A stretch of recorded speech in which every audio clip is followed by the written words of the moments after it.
Daw. Babae yan. Hindi mo nananalpok yan. Babae nga. Kaya sabi, balik na yan doon. Asan na yung sisiw?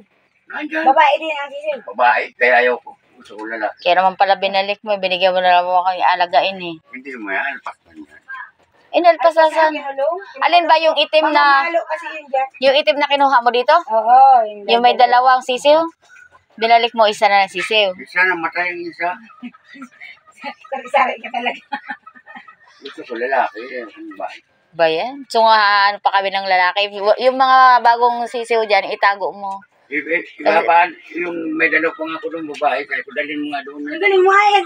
Dami kong inaalaga dito. Dadalhin mo pa. Doon ba ilagay doon? Balikin mo. Tapos ilipat mo yung isang tubig na yun doon sa bagong dala mo. Sandot. Ayaw ko nung lalaki. Dagdagan mo ang tubig yun na yung bagong dala mo. Balikan mo na kaya. Dadalan to? Balikan mo na yung tubig. Isara mong maigi. Mabait yan. Kasi may Oh, ayan ha. Kaya pala, kailan dinala yan? Hapon. Yan dala ko pala po. Saan kinulong? Bakit hindi mo alam? Wala mo nito ba na? Kaya pala dinala eh. Akala ko ba makuha kayong baboy? Ayaw nga, ayaw. Hindi ko man. Hindi ko man daw wala eh. Walay na yun ang A8 pa. Opo nga yan. Hindi na mamalo.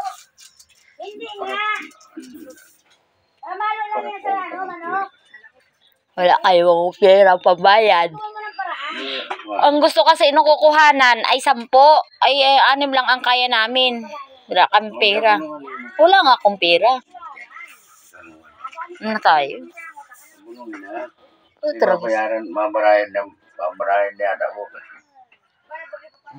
Ang ano, kay Grace 12 mail.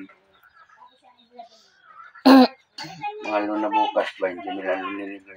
Nako! Ay, bakit dapat nagtitira ng pambayad sa baboy? Hindi lahat pinapalabas. Dati, mayroon na naka-stack na 20 mil.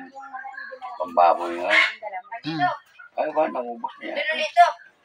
Wala na pala eh. Yun lang.